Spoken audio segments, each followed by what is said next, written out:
नीतीश कुमार जी तोको नमो को चूल्ही में झोंको कहानी करके अब संन्यास लेने वाले हैं। चाचा जी के पास तीर है, भतीजा जी के पास लालटेन है। लालटेन में जब तेल कमता है तो लौ जब भुक भुक आता है ना, 2-3 बार भुक्की देके बुझ जाता है। 3 सीट पर तो हम नहीं कह सकते हैं, हम तो समझ रहे हैं कि 0 सीट उनको आएगा, लेकिन 3 सीट वो कह रहे हैं एनडीए को आएगा।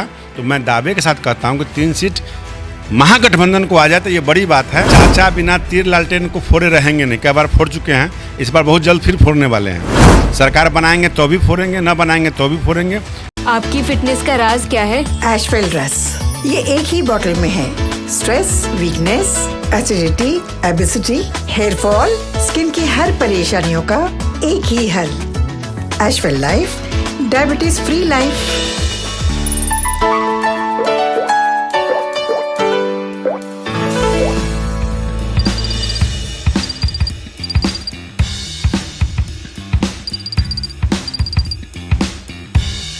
राजद कोटे के मंत्रियों की तरफ से लगातार अनर्गल बयान दिया जा रहा है। तो वहीं कभी रामचरितमानस पर शिक्षा मंत्री का बयान आता, तो वहीं बीते दिनों सुरेंद्र यादव सहकारिता मंत्री बिहार का उनका बयान आया है सेना को लेकर। तो वहीं हमारे साथ बात करने के लिए भाजपा के विधायक और देखा जाए तो बिहार सरकार में पूर्व मंत्री रहे राम सूरत राय हैं, जुड़ेंगे, बात करेंगे। सर, जो सुरेंद्र यादव हैं बिहार सरकार मंत्री, उनका बयान आया है, वो कह रहे हैं कि जिस तरीके से अग्निवीरों की बहाली हो रही है, आने वाले दिनों में 8 साल बाद हिजड़ों की फौज खड़ा हो जाएगी, कैसे देखते हैं? मैं स्पष्ट कहना चाहता हूं मीडिया के साथियों से, बड़ी उम्मीद लेकर के आप पूछने और जानने के लिए जाते हैं सब जगह, तो आप महागठबंधन के लोगों से, खास करके आरजेडी के लोगों से अच्छी बातों को उम्मीद कभी मत कीजिए।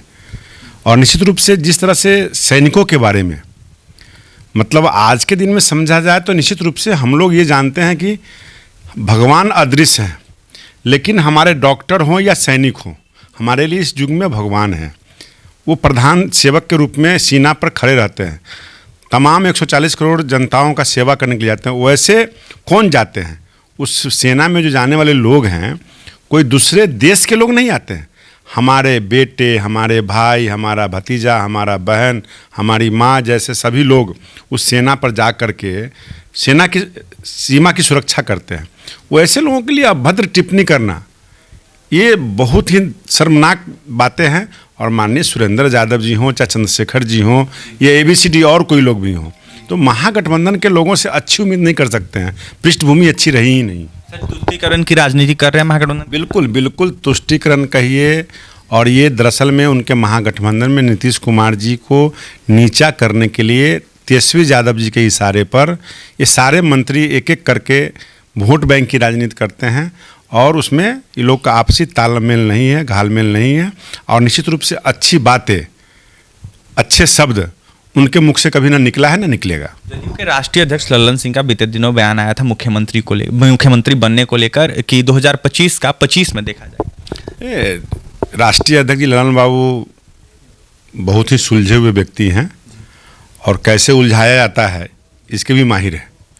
निश्चित रूप से लल्लन सिंह जी ने खुद कहा था कि मैं इस पार्टी में केयर टेकर हूँ। केयर टेकर का मतलब आप लोग समझते हैं क्या होता है। और उन्होंने खुद कहा था कि मालिक हमारे नीतीश कुमार जी हैं। तो मालिक ने जब आश्वासन दे दिया तो केयर टेकर के बात का कोई वैल्यू नहीं है।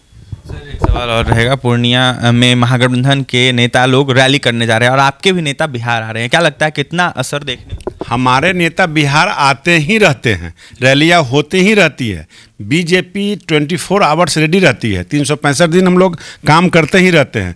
जिस पूर्णिया के रंगभूमि मैदान में गए हैं, वहाँ से हम लोग मैदान की बाजी मार के आ चुके हैं। अब हमारे आदरणीय अमित शाह जी अब बेतिया, चंपारण, लौरिया सीमा इलाका जो हमारा है उसका दौरा चल रहा है। निश्चित रूप से आदरणीय अमित शाह जी इस बिहार की धरती पर एक बार नहीं दर्जनों बार आ चुके हैं। और ख़ास करके महागठबंधन की सरकार जब से बनी है तो हमको लगता है 4थी या 5वीं बार इनकी दौरा कन्फर्म हो चुका है, और दर्जनों दौरा होगा। यानी एक दौरा नहीं दर्जनों दौरा होगा। और हमारे प्रधानमंत्री भी आएंगे, गृह मंत्री भी आएंगे, अन्य मंत्री भी आते रहते हैं। तो हम सब लोग एक पार्टी को बढ़ाने के लिए काम नहीं करते हैं। हमारी पार्टी भारतीय जनता पार्टी, हमारा जो बेस है, हम देश के लिए काम करते हैं। आज क्या कारण है कि मोदी हो रहा है? मोदी जी ने अपने कामों के जरिए लोगों को बताया है कि देश ऐसे चलता है। जो वैश्विक मंच पे हमारे देश के प्रधानमंत्री का आज कितना महत्व बढ़ा है। आज पाकिस्तान के अंदर उनके जनता के द्वारा, मीडिया के द्वारा, आम लोगों के द्वारा मोदी को खोजा जा रहा है। मोदी जैसे प्रधानमंत्री हमको चाहिए, मोदी ही चाहिए।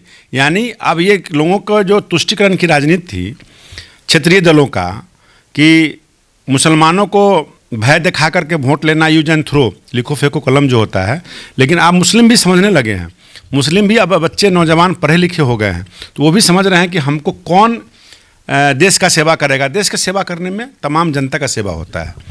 अंतिम सवाल रहेगा सर, तेजस्वी यादव कह रहे हैं कि 3 सीट पर भाजपा को पूरे बिहार में सिमटा देंगे लोकसभा चुनाव में, और नीतीश कुमार कह रहे हैं कि 100 सीटों पर पूरे देश में सिमटा देंगे।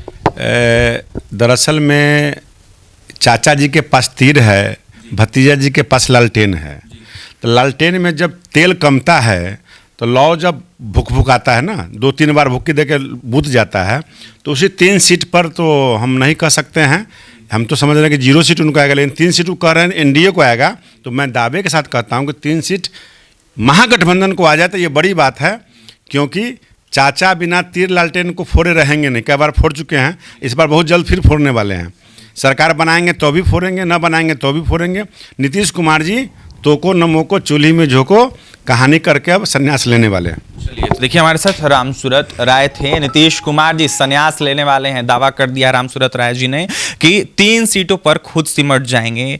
भगवान भरोसे है, क्या कुछ होगा वो देखने वाली बात होगी। तो वहीं हमारे साथ बात करने के लिए रामसूरत राय थे। रामसूरत राय का यह साफ कहना है कि अमित शाह जो बिहार आने वाले, इसको लेकर पूरे तरीके से तैयारी है और लगातार तमाम बीजेपी के नेता बिहार आएंगे। तो क्या कुछ कह रहे थे रामसूरत राय, आपने सुना है। तो फिलहाल इस खबर में इतना ही, और भी तमाम खबरों के लिए NBC 24 के साथ बने पटना से सहयोगी के साथ अभिषेक की रिपोर्ट।